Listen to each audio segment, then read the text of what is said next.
Yes. PEO. A model of occupational therapy. Alright, edit that out real fast. The Do you want model. to see the timer? Well, I guess we can look at that. Oh yeah, but okay. Yeah. Model A, 2 minutes. Now, whenever you're ready, I'll start it. Okay, start it. Start talking. When we work with a client, we don't just look at the limitations or struggles of the clients or their illness. We, as occupational therapists, we look at them holistically and meet them where they're at. We look at who they are as a person, what they find meaningful, the environment they're in, including the experiences in that environment, the occupations that they perform. All of these components work together in a transactive relationship to fully reveal who the client is. This perspective is what the PEO model is able to provide for Grace. So the PEO model considers this interaction between the person, occupation, and environment and evaluates the fit between all of these. It looks at how the therapist can enable the client to have a good fit between these aspects so that they are able to have optimal occupational performance. Maximizing the fit in this way is the goal of the PEO model.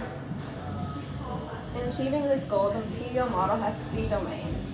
The first domain is the person. It considers the physical, cognitive, sensorial, affect, and spiritual components. For Grace, this means looking at her paralysis and the pain that she feels with the passive range of motion, her motivations to go back home, her role as a mother and wife, her demeanor of being uncomfortable speaking with the therapist, and her sense of identity with her Navajo culture. The environment considers the physical, cultural, social, institutional, and virtual components. So for Grace, this means looking at her cultural environment on the reservation, the rugged terrain of her environment, the customs or rituals she has, including the traditional food she makes, the social support of her family, or the lack of technology in her home. The third domain of occupation looks at Grace's dependence with her self-care, her leisure activities of painting and gardening, and her productivity she experiences. PEO considers all of these aspects of the domains when determining which interventions would best support Grace. In considering all of these aspects, PEO would be able to work with Grace to determine the best way to move forward with you. Alright. 1 minute direct rebuttal for A. While PEO is an essential model in occupational therapy theory, it may be too introductory of a model for Grace's case. It is easy for students to use and apply, but other models have evolved beyond PEO due to its basic nature. PEO looks at the fit between person, environment, and occupation, but it does not supply any intervention strategies, and so implementation of other frameworks may be necessary to guide intervention in Grace's unique situation. The application of PEO in the context of the rehab hospital would look very different from PEO in the application of Grace's home environment. PEO defines the environment as what surrounds a person, and what surrounds Grace is very different in each setting. Therefore, how she would carry out these occupations would look different in each setting as well. Grace's physical limitations greatly impact her performance, leading her to no longer independently do her occupations currently. PEO by itself leaves out the detail of how performing an occupation is not always necessary, and that occupational participation can still lead to good quality of life. PEO is used in acute care settings mostly, but does it look into the environment Grace came from that she is wanting to return to, or just the one she is currently in?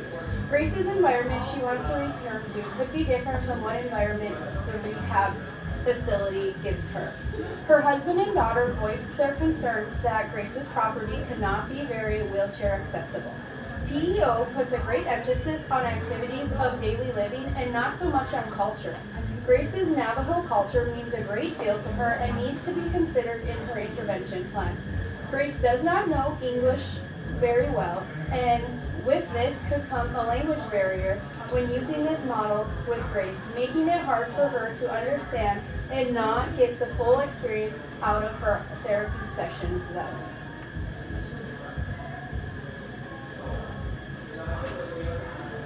Alright. Model B, introduction, 2 minutes. The Occupational Adaptation Model, or OA model, describes that that the better a person can adapt their performance or behaviors, the better their occupational performance will be.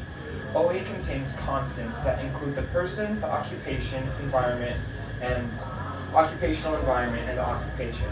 They all closely interact and influence each other. The person is made up of sensorimotive, cognitive, and social and psychosocial factors that allow them to perform in occupations. The person is an occupational being with a desire to master their occupations through interactions with their environment. Grace's sensorimotor skills are affected by pain and paralysis. Her cognition is intact but speaks only fair English.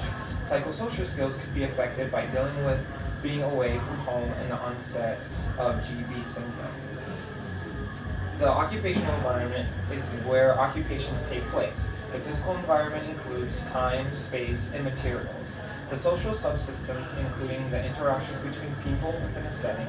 The cultural subsystems include values, ethics, rules, and communication by which we are expected to function. The occupational environment demands mastery from the person, which enables or limits a person's successful participation in occupations.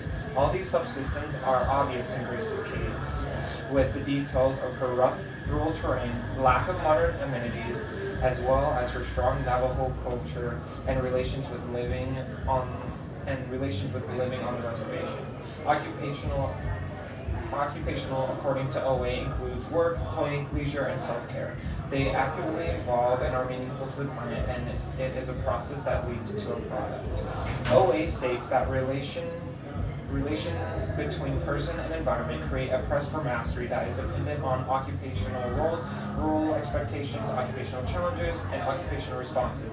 Those responses include existing, modified, and new, while OT will help create, modify, new responses. Grace has a number of existing responses. She knew what it took to be successful in her role. At age 52, rough terrain may have already been impacted her, and anyways, they have already been able to impact, so she is further used six in her rehab process. Alright. B and C, 1 minute each for rebuttal. Do you want to go first or you want me to? You go first. Okay. Alright. The OA model is really big with internal change, and Grace is more than likely set in her ways. The language barrier is also going to be a problem again with the use of the OA model, just like the PEO. And the OA has multiple components to it that may make it confusing for Grace to understand. Grace is going to be experiencing a lot of struggles, fears, thoughts as in this time of her life, as this is her first time ever leaving the reservation. These aspects of what Grace is feeling on the inside are not taken into account in the OA model, and this is going to play a major role as to how well Grace responds to the intervention. I would agree that the OA model doesn't fully acknowledge all the intricacies of Grace as a person, the importance of her culture, the pain she may be experiencing. I think OA is rather complicated in the way that all the different the behaviors and the dysfunction and the function all interact with each other. The flow chart doesn't seem completely user-friendly, and the language barrier definitely contributes to this model being applied for this individual with her cultural background. And I also think that the press for mastery doesn't apply directly to Grace, as she's okay with returning home without being completely recovered. So she's not desiring that press for mastery, and she's more so interested in returning back to her environment in the space that she's comfortable with. Alright. Model C, 2 minutes for introduction.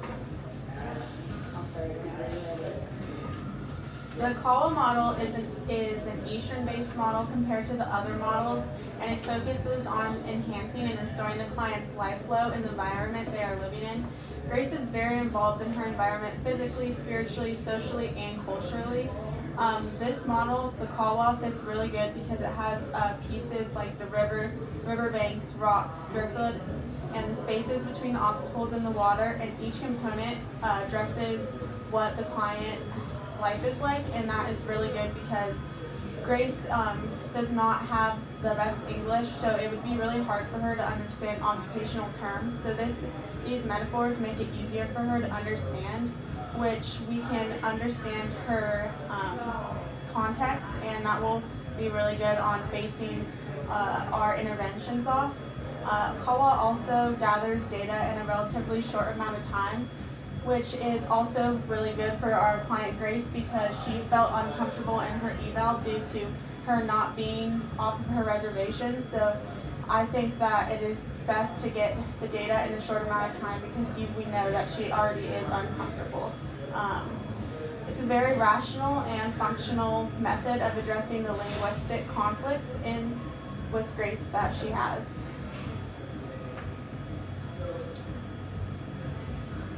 A and B, 1 minute to rebuttal.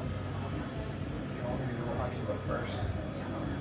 CAWA is a community-centered model for the information we get about Grace's case or the cultural supports on the reservation being assumed. Close family supports are limited, so for this model to work community would need to be assumed. Analogies make the model abstract, which may be hard to apply to acute care settings.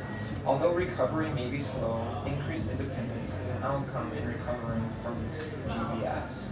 CAWA does not put enough importance on increasing independence. I also agree that CAWA overemphasizes assumes the involvement with her community. We know that her children are far away, and we don't know the other supports that she has in the community besides her husband. And so assuming that she has this involvement with the community might not be accurate. And with CAWA, it doesn't have a major focus on the occupation, and occupation is a central part of occupational therapy, and so it does not have as much of an emphasis on this as the other models do.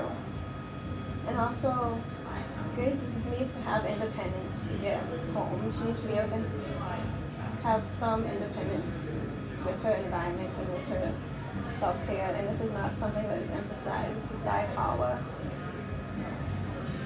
The main emphasis of CAWA is in looking at the barriers and supports, and though this is needed and helpful, it may not be the only thing that needs to be considered. We are given 2 minutes for preparation. 2 minutes. 2 minutes.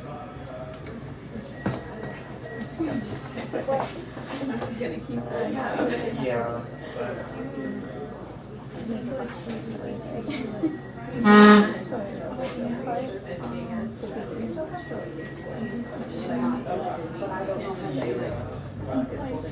Like, what's the term I'm looking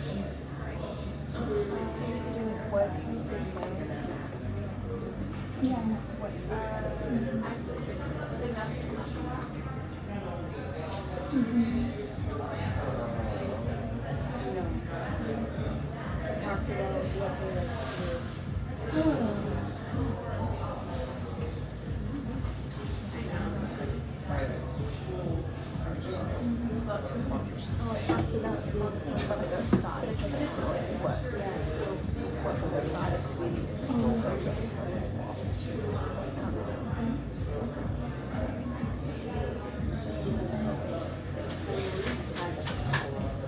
I mean, I learned to go to school because we have a completely different character. I want you to share this.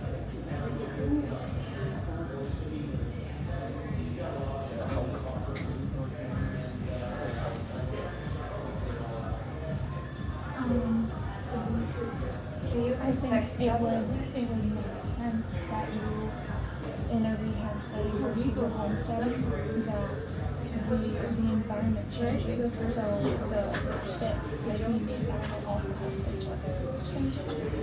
So I think that shows the person.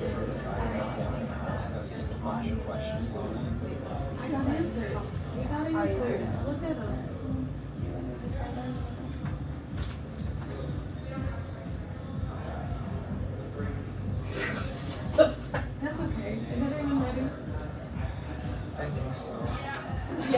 Sorry. That's It was okay. 2 minutes. That's fine. I'm really shaking, but it's fine. All right. I think you get 4 minutes Yeah. to lay out, yeah. Whenever you're ready, I'll start it. Okay. Grace's internal motivation to return home is a key factor in why OA would work best in this case. Grace has never left her reservation until being airlifted to a hospital, and she is so desperate to return home. Her internal motivating force will lead to adaptation. Occupational challenges will occur as Grace is trying to meet the demands required of her in her environment. From these occupational challenges, the OT can help facilitate positive adaptive responses. There are 4 intervention guidelines when using OA included in the Perspective of Human Occupation Theories Underlying Perspective textbook. The first is that OT intervention uses OA focusing on reestablishing important roles and enable the person to become an agent of change. Using OA, we are not solely focusing on developing skills. Grace will be identifying the roles that are important to her. Using OA in therapy, we can facilitate Grace to create, discover, and assess occupational responses and tools that can help reestablish those roles. Using OA, allows Grace to decide the focus of intervention. From the case, we know Grace's common roles and occupations include cooking, household management, caring for livestock, gardening, and painting. If those are the roles Grace wants to reestablish, then that is what we will work on. The second OT intervention using OA focuses on how the environment can help facilitate the occupational adaptation process. Using OA means that the OT will evaluate Grace's resources, supports, and barriers within her occupational environment and help identify ways Grace can better perform at home. Assessments including Grace's home environment will be utilized here in order to facilitate accurate occupational adaptation. It will be important to collaborate with Grace's family and social supports as well. The physical and cultural and social aspects of Grace's environment are very important contexts in her case. The reservation is not easily wheelchair accessible, nor does it have a dishwasher or washing machine, and will be taken into consideration during intervention. Adaptation with modern amenities would not be helpful to Grace during therapy, and we recognize that. Culturally and social context of Grace's environment may include that her husband lives at home with her and has a sister nearby. Grace is 52 and lives on a Navajo reservation, and it could be implied that she has a community of support if she has never left and wants to return home as soon as possible. Grace's family is very supportive, but their help is limited. Taking what we gather, realistic modification would have to be made that work around her environment. The third OT intervention using OA focuses on the occupations to elicit adaptive responses. Occupations are central to the occupational adaptation process. The OT will use Grace's desire to return home and to recover from GBS to empower the occupational adaptation process. Here we focus on Grace's skill and functioning. OT would include doing and engaging in Grace's chosen occupations. Grace's functional skills are limiting. As an OT using OA, we will ask her questions that prompt adaptive responses such as different strategies, tools, and other modifications that allow for better occupational performance. These could be an interpreter, advocating for insurance to cover modifications like a wheelchair ramp and other devices, participation versus performance in occupations, improvement of grip strength using reaches. It just opens up a world of dialogue to come up with many solutions. The fourth addresses that the outcome of OT intervention using OA is an increase in the client's adaptive capacity and relative mastery. Again, our main concern is not skill development. Relative mastery does not equal skill mastery. It is how Grace's lived experiences and her own perception of her occupational performance that matter. Relative mastery is measured by Grace's feelings of efficiency and satisfaction. Effective participation is how well Grace achieves the goals. Her paralysis and limited range of motion will affect her participation and will be further influenced by a rough and rural terrain. Engaging participation in occupation may be a higher priority at first versus active performance. Efficiency is using Grace's available resources such as time, energy, material, and social supports. Using her social supports would be wise in preparing and returning to home. Although her home is not currently easily accessible by wheelchair, it may need to be adapted that way if she wants to return home. Conserving her energy will also be important. Once discharged from the rehab hospital, continued therapy will also be necessary. Educating Grace on the importance of therapy would increase her relative mastery would be important.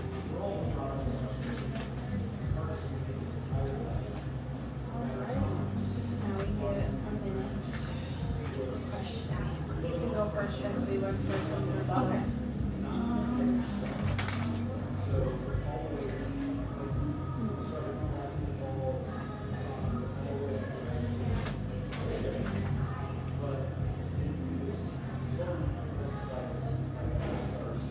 So, what specifically determines the mastery for Grace in this scenario?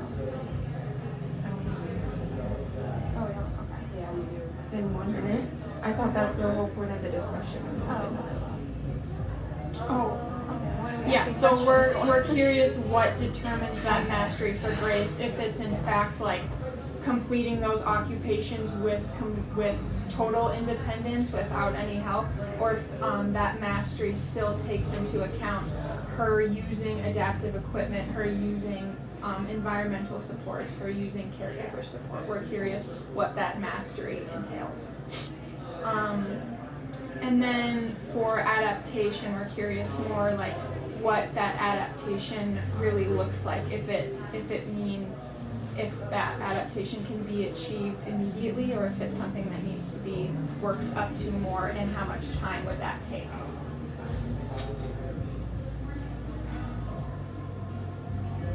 To go off of those, I think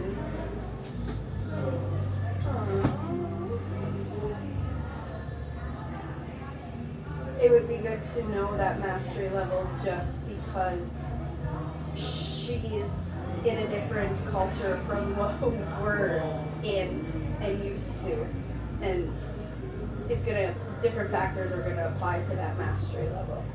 And wondering how would you really know all of these details, considering your model doesn't really go deep into the client's personal context as well as some of the other ones do.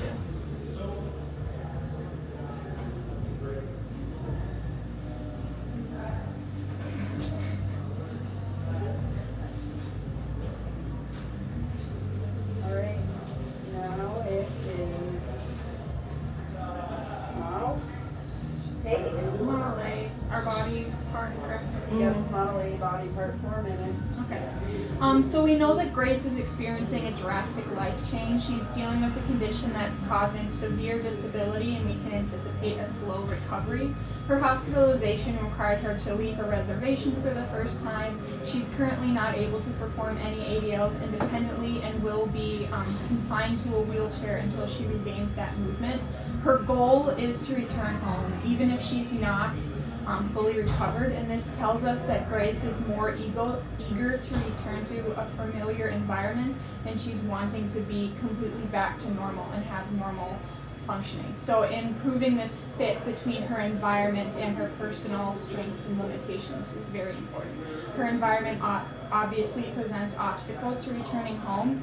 We're curious what her caregiver situation will look like. She's in a rural area, and her access to health care and those community supports might be limited. The rough terrain and again, the access to services on the reservation are important factors to consider.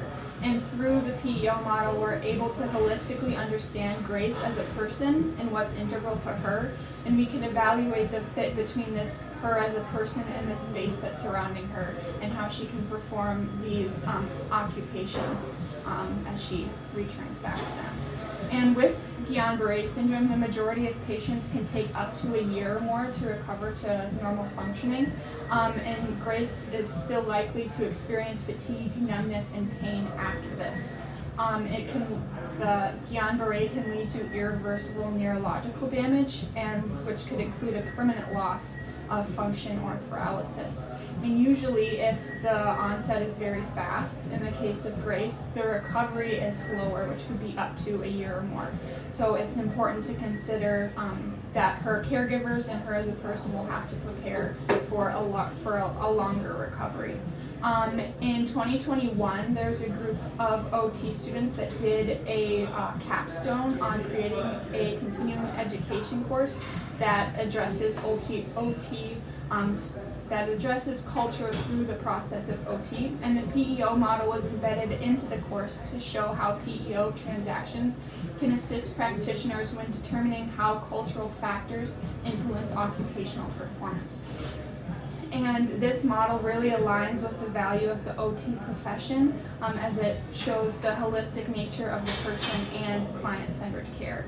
I think it's very notable that the PEO model was used to create this course for already practicing OTs, to increase their knowledge of cultural awareness and be able to practice across cultures better. There's also an article published in a Canadian journal that talked about how poverty should be understood as a lack of access to education, healthcare, and occupation, just opposed to not having monetary means. And when OTs understand poverty in this way, they're able to focus on bringing out a community's or individual's unique strengths. And this author argued that through using PEO, you're able to pick out the different aspects of the person's environment and the supports around them, and this could include caregiver support and their environmental support. And this is a sustainable occupational therapy intervention, as it can be used across contexts and can be adjusted as Grace's individual skills and her return to functioning comes back.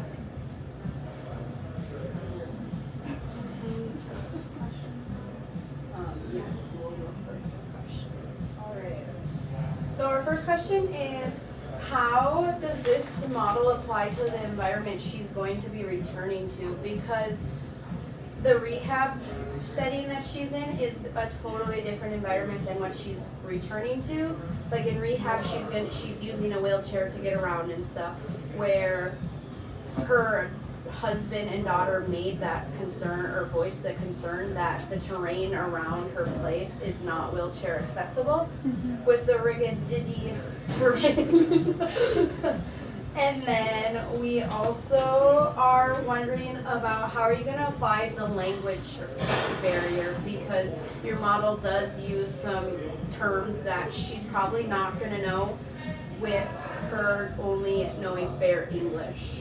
And then based off like language barriers going with that, it's very like ADL based, but due to the cultural differences, how are you going to address the ADLs, how each culture's ADLs are different? Yeah, going off of that, like, it is very ADL like based, and so how like community and culture will be important for Grace's recovery. So how do you plan to prioritize those when PEO does not really get into great detail on these, as like the other models may? Adapting to increase like occupational performance comes with a lot of like expenses and just maybe not ability if her recovery is going to be slow. So how do we go about like creating adaptation to increase occupational performance versus like in the rehab hospital versus when she returns home?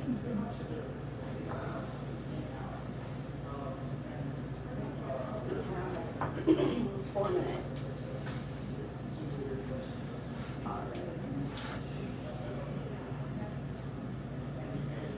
So the COWA model consists of some 4 different or 5 different pieces, which is the river, riverbanks, rocks, driftwood, and the spaces between the obstacles in the water.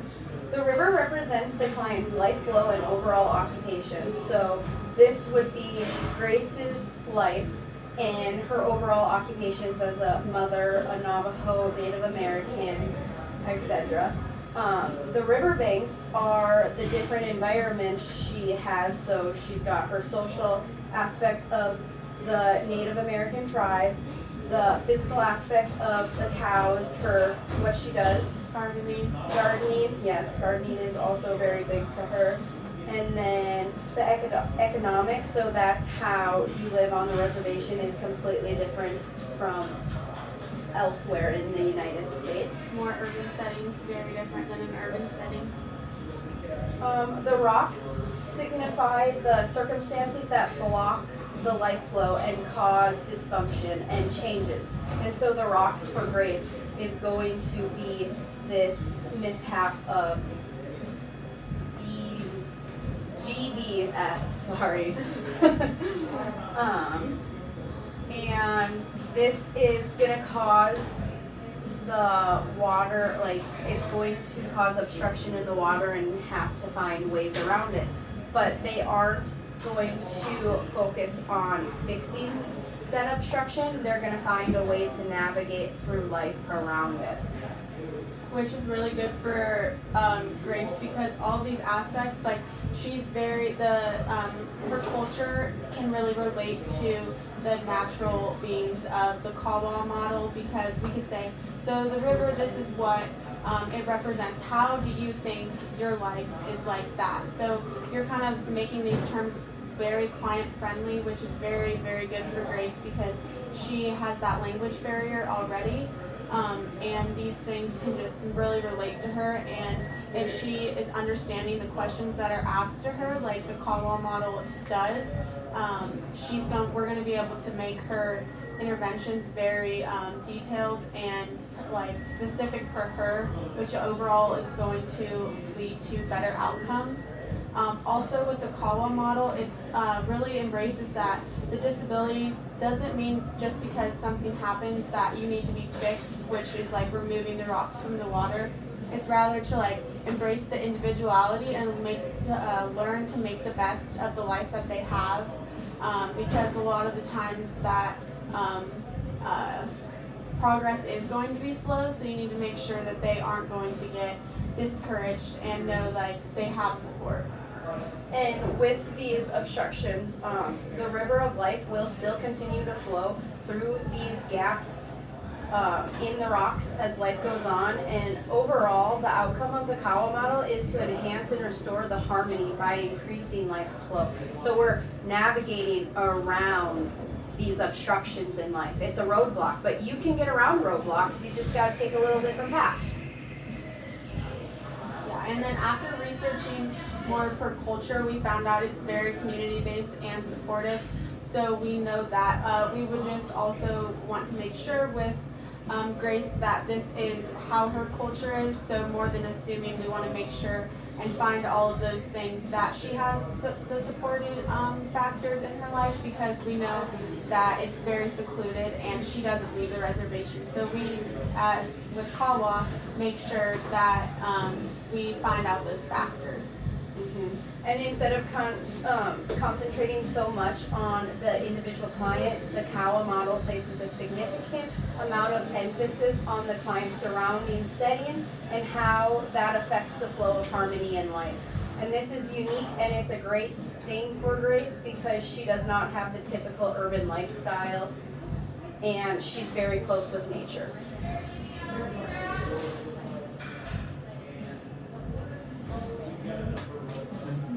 Is it okay if I ask first? Yeah, that's perfect. So, in the acute care setting, let me start over again. So, acute care is a medically modeled like environment. So, would Kawa like be practical in this setting? And kind of going off of that, can it be like easily and realistically conveyed to physical and speech therapies, as she would be continuing these therapies in both? Another question is, so independence is not a focus. So will this limit her recovery process, as most individuals have the opportunity to make considerable progress in recovery, even if it may be slow? And then, is this case the best fit due to her cultural assumptions and aspects? Can you restate that one? That last part you just said? Yeah, is this case the best fit due to her cultural assumptions aspect? Due to that. Like what else? Yeah, like- what else yeah. of the substance is Yeah. having those emotions?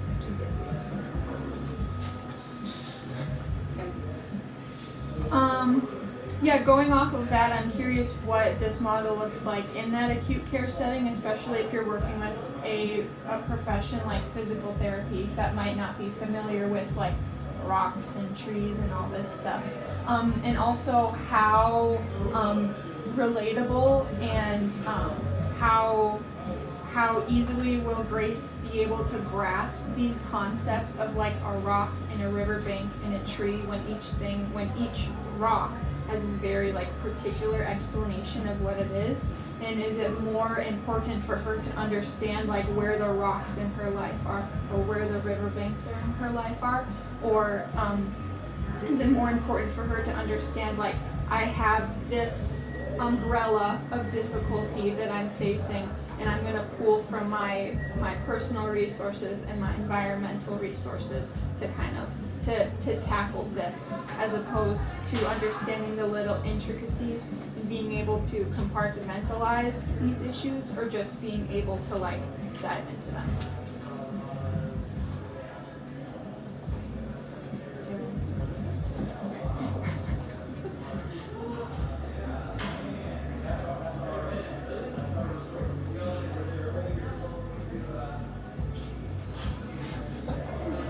Okay, we get 8 minutes for open dialogue. Do we not get a? No. No, the The breaks after. Wow. I know. All right. Well, I'd like to go first in addressing like the determining mastery. There's something that like another part of relative mastery is satisfaction, into which the extent Grace is content with her occupational performance. So like this is Grace's perceptions.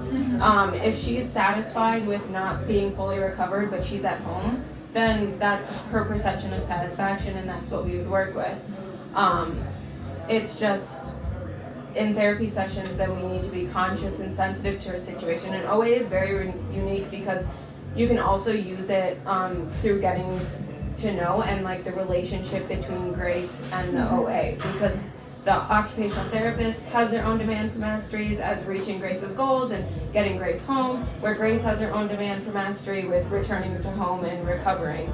They are impacted by the environment of the occupational therapy setting, where she'll be home, and as a therapist, being aware an adaptive response in OA that can be supported through being aware of the diverse and cultural needs that Grace has.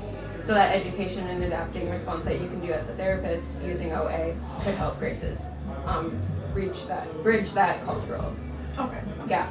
So the mastery has to do more with how she feels satisfied in that occupation than an objective like check on a piece of paper. Yeah, it's how efficient she feels, how effective she feels, and how satisfied she feels. It's very holistic and client-centered. Definitely. I think that actually aligns really well with the PEO model and how we understand the person and her physical and mental and spiritual feelings about things, and I think that satisfaction actually aligns well. Yeah, I think like PEO considers like her motivations, and like you can consider that fact that she does want to get home. And, like the PEO model is able to like apply that and like Yeah. make it more personalized for her. And she does have an emphasis on independence. She wants to be independent.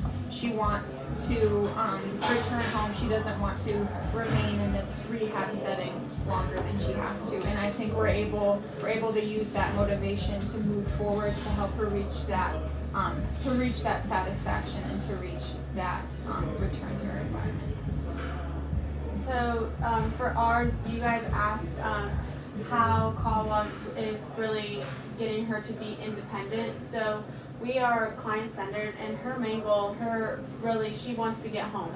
That's what she really voiced. So all of our interventions and stuff, they're based off of what she wants. She tells us what's hindering her, what she wants, why they're hindering her, how it's hindering her, with all those aspects of the river. And by having her tell us all those aspects, we can really have a unique and client-based outcomes and interventions that are very specific to what she needs, because we have all of the information that she's telling us that she is truly struggling with. And then to talk about how if it's practical in the acute care, it is practical in the acute care, because the COWA model takes into consideration the past, the present, and even the future occupational needs of the client. How do you think it would be cohesive with like an interdisciplinary team, like communicating with a social worker and a nurse and the physician and PT and speech? How does this model allow for that I think collaboration? it would allow really well, because all these terms are universal terms. Everyone knows what a riverbank, driftwood is. Like, And they're from universal. our information, we're not going to say, okay, this is what the river means. Yeah. Like, we're getting the information from her, and then from our report, we make it into the multidisciplinary, the other disciplines will say, Yeah. okay, like, we make it client friendly for her, but for our report, it's not gonna be like, the river Right. equals this. Yeah. Like, we're gonna put it into terms that other disciplines would understand. So it's Okay. not like we're gonna be like, the river for Grace is this when we're talking in our Right. reports. We're gonna Okay. use So that medical as terminology. if you were having a meeting with that interdisciplinary team, Yeah. you would sort of like, for yourselves, you would have like Yeah. Fox, Riverbend, but then when you're talking with that group, Yeah. you would You would universalize it. universalize it to that medical terminology that they would understand.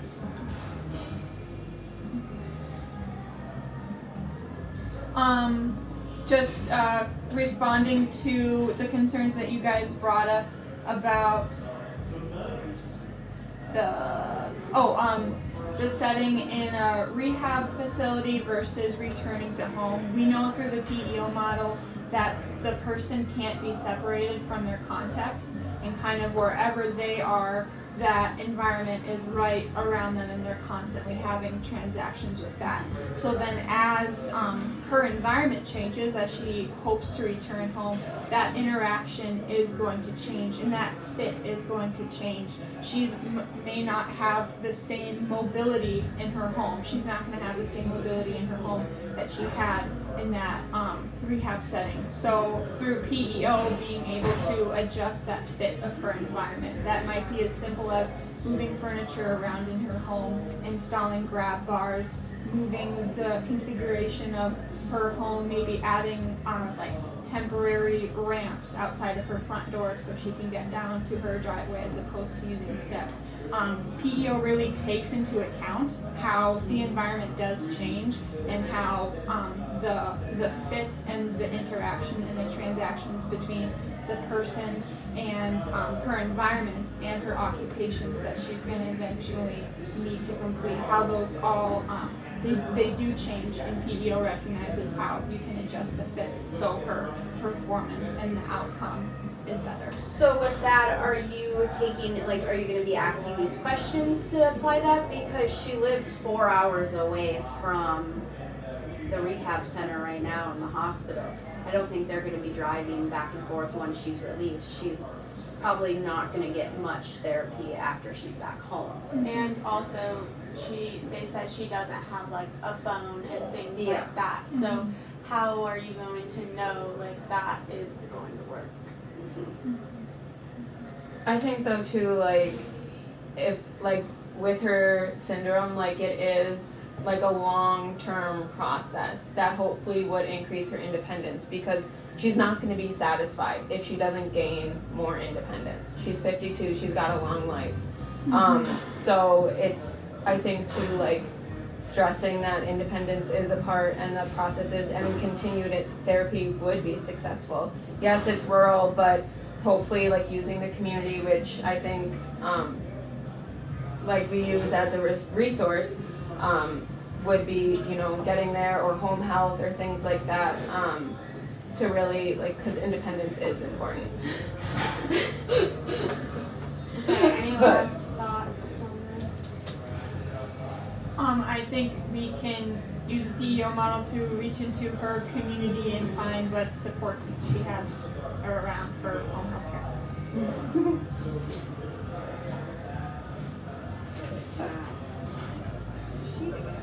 We got 2 minutes. 2 minutes to prepare for closing, Alright. and then it's 1 minute ABC. So like, 1 minute edit, 1 minute. No, 1 minute for everyone. for 1 minute for each person? Yeah. I don't know if I had stuff to Okay, our time starts now. It looks like you wrote some down for closing, so I don't know how you feel about it.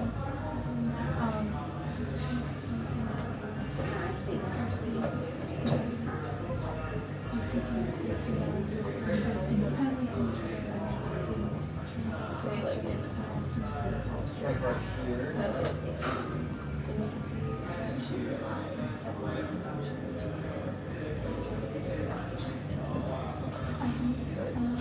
I think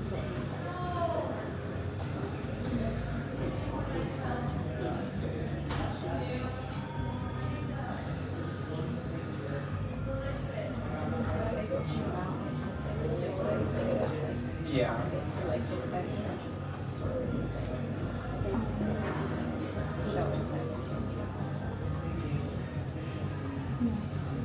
think PEO does emphasize that culture is a part of the environment and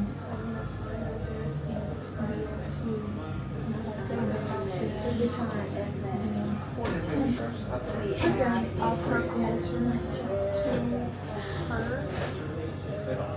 maximizing the fit. So she's maximizing the fit in her environment because for her having a good fit in her environment means being able to have a fit in her culture, and that is important to her. Does that make sense? Do you get what I'm saying? Do we want to? Well, it's up to you. I was gonna say we could put this thingy on what occupational adaptation is.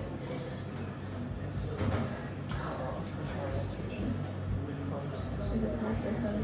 We have 10 seconds.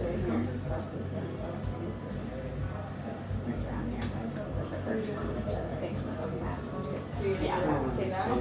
I think You want to say that the first part and then I can. It doesn't matter to me. I can say But we don't have to. Just a little bit. I mean, it's up to It doesn't matter. Occupational list. or this.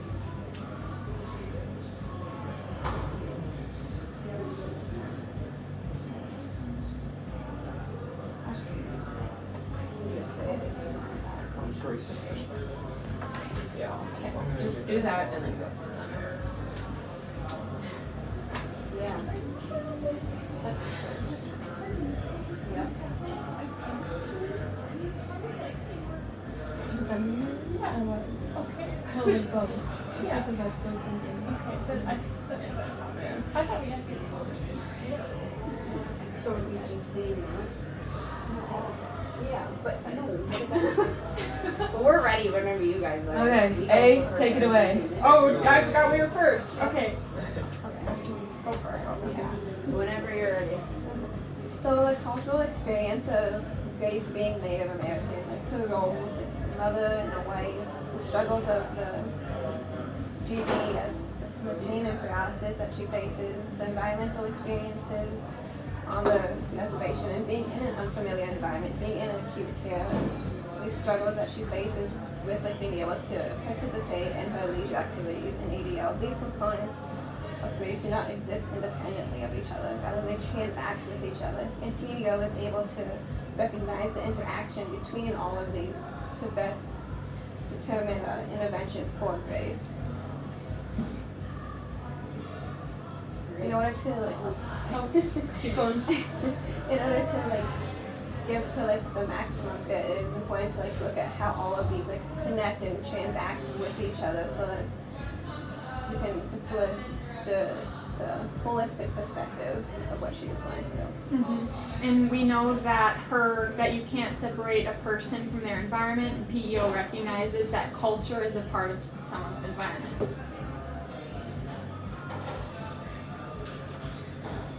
Good. Okay. OA is holistic, emphasizing occupational activity and the importance of relative mastery from Grace's perspective. The occupational adaptation model is a better fit for Grace than PEO and CAWA because it focuses on making Grace feel more successful. Based on the information we have about Grace, she seems like a woman of dignity and spirituality, and you can see that she relied heavily on her functioning to perform the majority of her daily occupations in the past. The OA model can create, discover, and assess, and teach her skills to regain her functioning again. Therapists can use this model to find out what she wants to get out of therapy and shape the intervention around that. PEO lacks context, while CAWA lacks practicality and acute rehab. Our model also includes intervention strategies that promote change, with Grace being the center of it all. That was wonderful. On the dot. That was lovely. Oh my goodness, I have goosebumps. Alright. CAWA is a very universal model and looks into each and every aspect of Grace's life. It is best fit because culture is a big influence for her, and the Kawa model emphasizes the importance of culture and the environment around her, as her Navajo heritage is a big deal in her life. This model will get the most client information because of the client-friendly terms, making her more comfortable and open to tell us the factors that are inhibiting her and how relatable this is. Instead of concentrating primarily on the individual client, the Kawa model places a significant amount of emphasis on the client's surrounding settings and how that affects the flow of harmony in life. It reinforces a knowledge of the daily struggles of varied clientele that is culturally relevant. This model will get the most information because of client-friendly terms, making Grace more comfortable and open to tell us the factors that are intimidating her. Beautiful. Good job. And that.